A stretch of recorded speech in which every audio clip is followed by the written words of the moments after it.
একটা সময় ছিল, আমি আগেও বলছি, ভগবানরা উনি পাগল বটে, তিনি ঈশ্বরের প্রতি পাগল ছিলেন। আমার মনে করে ওনার দুটো লাইন বলছে, পর সংসার এটা হচ্ছে পাহাড়, অর্থাৎ আমরা যে সংসারটা করি এটা তার সংসার, ঈশ্বরের সংসার মনে করি, এটা ভগবানরা। আরেকটা ওনার লাইন আমার মনে পড়ে গেলে, বদন ধরিয়া তাকে ডাকে। তো এই যে ডাক, এই যে ভবা বাংলায় যে মন্দির, যে ভবা বাংলার একেবারে কাছের মানুষ, যতটা কাছের মানুষ পাওয়া যায়, তিনি হলেন আচার্য গোপাল চন্দ্র মহাশয়। আমি তাই অনুরোধ করবো কিছু বলার জন্য।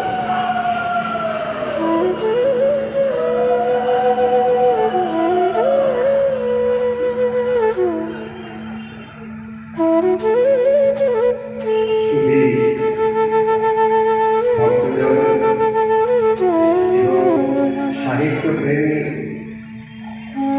ব্যক্তিত্বরা এবং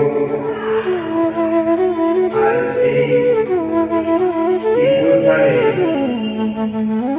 কাব্য একটা সাহিত্য সভা, সংস্কৃতি সভার আয়োজন করেছে, যার জন্য আমার সুবিধা মহাশয়কে আন্তরিক সাধুবাদ জানাই।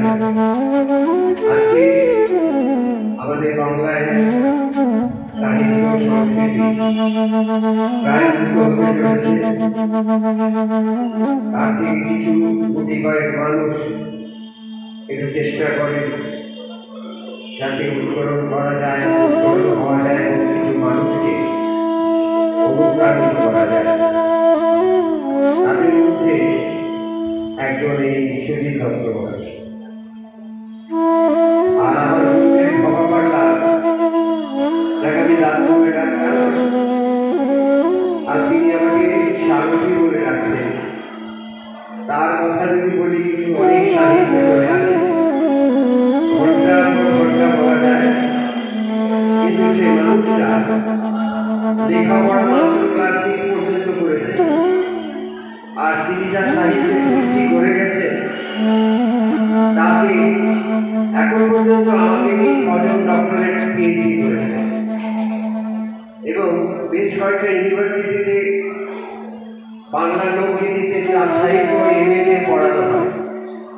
আর পৃথিবীর সর্বাধিক সঙ্গীত যিনি রচনা করেছেন, সেই মানুষটির কথা বলার চেষ্টা আমার নেই।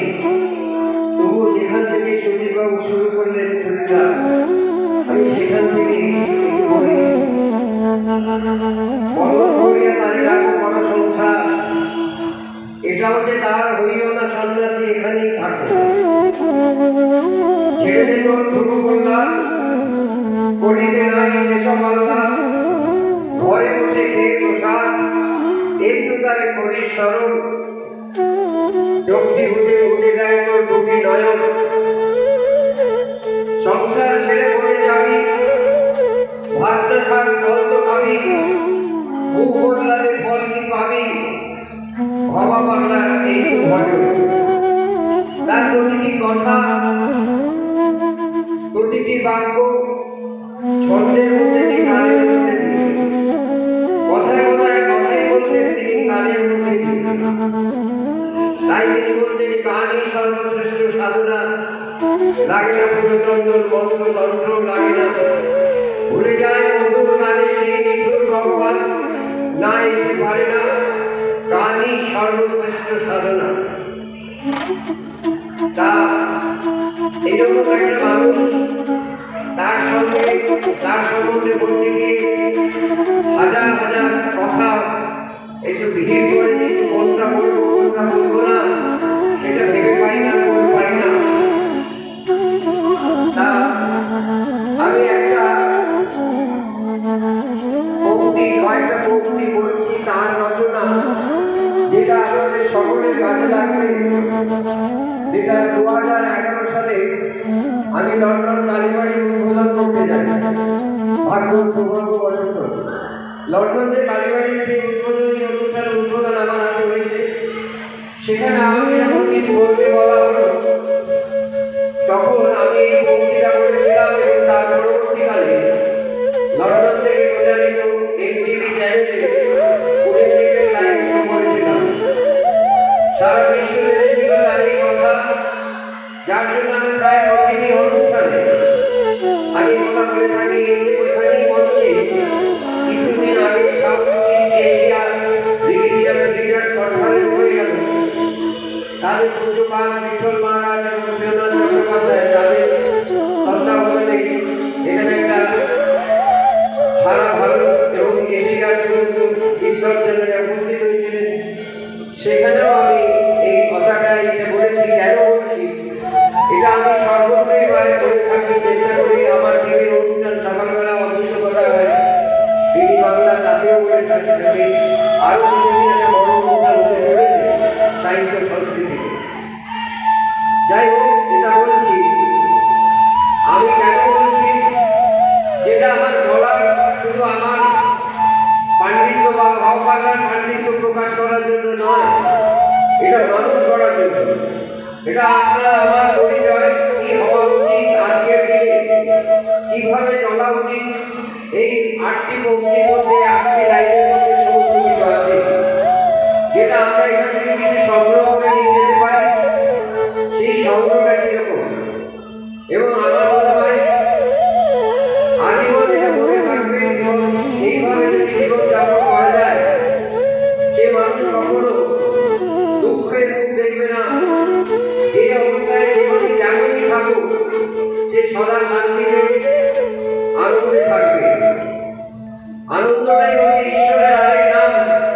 মা কালী কখনো হয়তো খারাপিও দেখা দেবে না, আর কৃষ্ণ বাসিনীও আসবেন না। কিন্তু একটা কথা বলি, ভগবান কিন্তু আমাদের মধ্যে আছেন, আমাদের আশেপাশে বেড়াচ্ছেন। তিনি নানানভাবে আমাদের কাছে অবতারিত হন। তাই তিনি একটা সত্যি বলছে, মানুষই দেবতা হয়, হয় অবতার। ভগবান বলছে দেখো না, আপনি আমি যে কেউ আমার পাশের মানুষরা কোনোদিন ঈশ্বরের রূপ নিয়ে অবতারিত হতে পারে। আপনি অনুমতি করে পড়েছেন, ভগবানকে ডাকছেন, কিন্তু স্বয়ং ভগবান হয়তো দেখতে পেলেন না। কিন্তু ভগবানের রূপে একজন মানুষ আপনার প্রতিবেশী আপনাকে সর্বদা সাহায্য করতে চলে গেল। এই হচ্ছে ভগবান।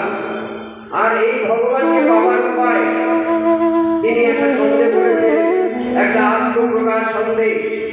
নবীনের সাধুই, নবীনের সন্ন্যাসী, সংসারে থাকি আমি সংসার প্রবাসী।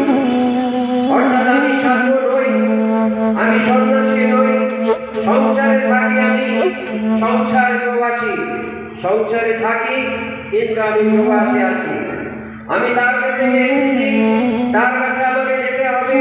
অর্থাৎ এটা আমার রেন্টেড হাউস।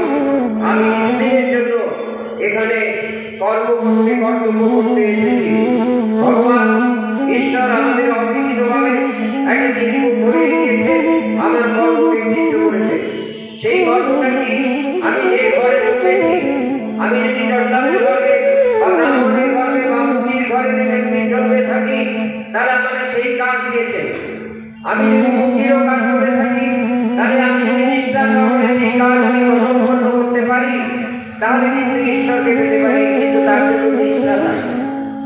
এর উদাহরণ অনেক আছে, সময় বেশি নেব না, অনেক অনুষ্ঠান আছে। যার জন্য আমি একটা নদীর সাধু, নদীর সন্ন্যাসী। সংসারে থাকি আমি সংসার প্রবাসী। অর্থাৎ সবসময় মনে রেখে আমি প্রবাসে আছি।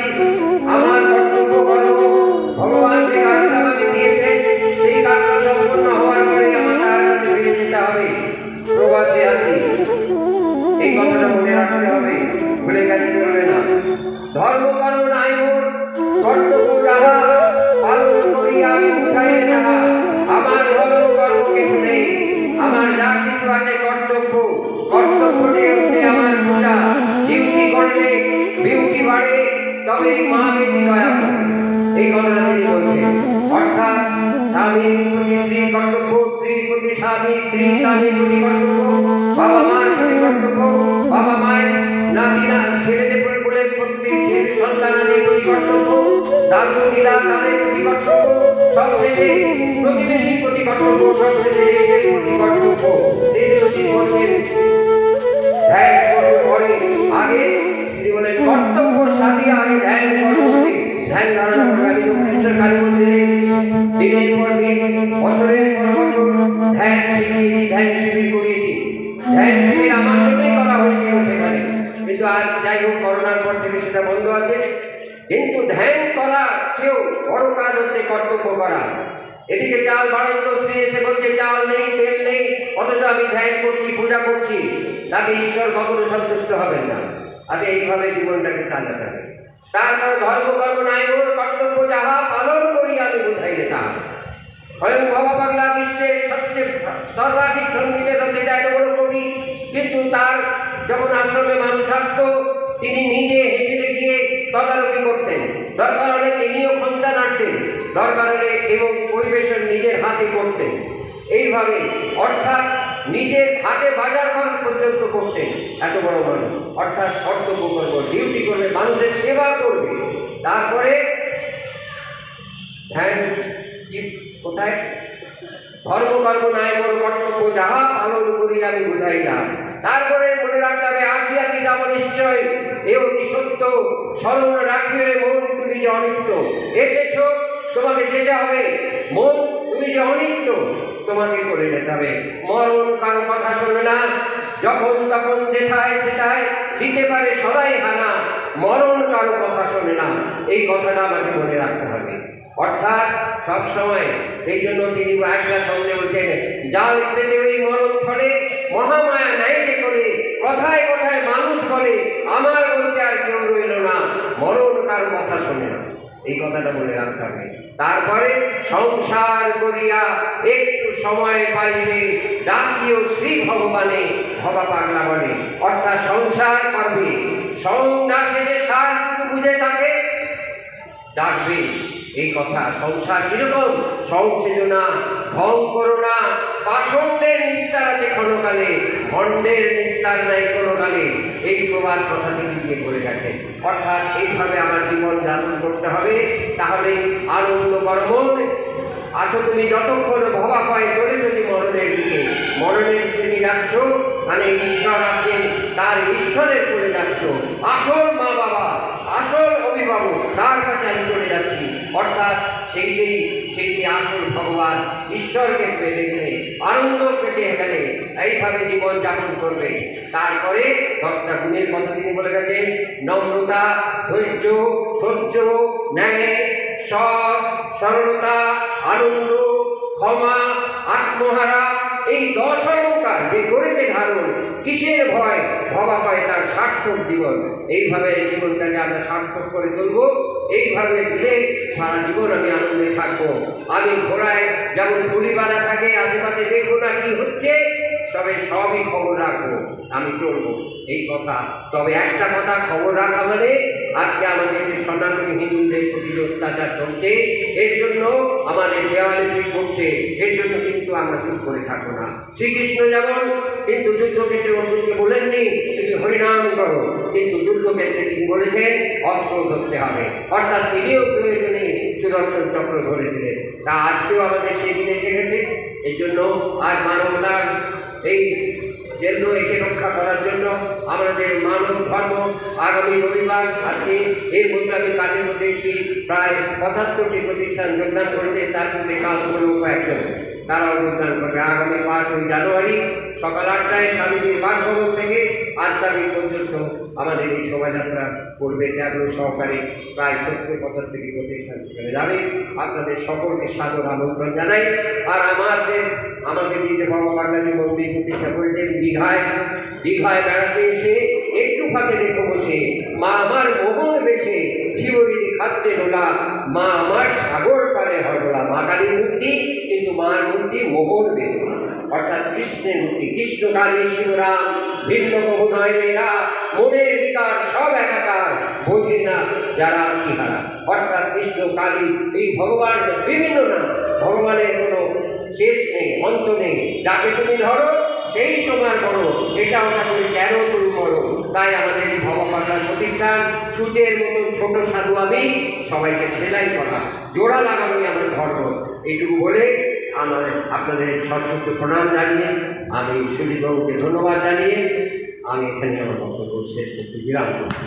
জয় বাবা, জয় বাবা সীতারাম নাথ ওঙ্কারনাথ জি কি জয়, বাবা পাগলা কি জয়, আপন আপন গুরু গোবিন্দ কি জয়, ভক্তবৃন্দ কি। আমরা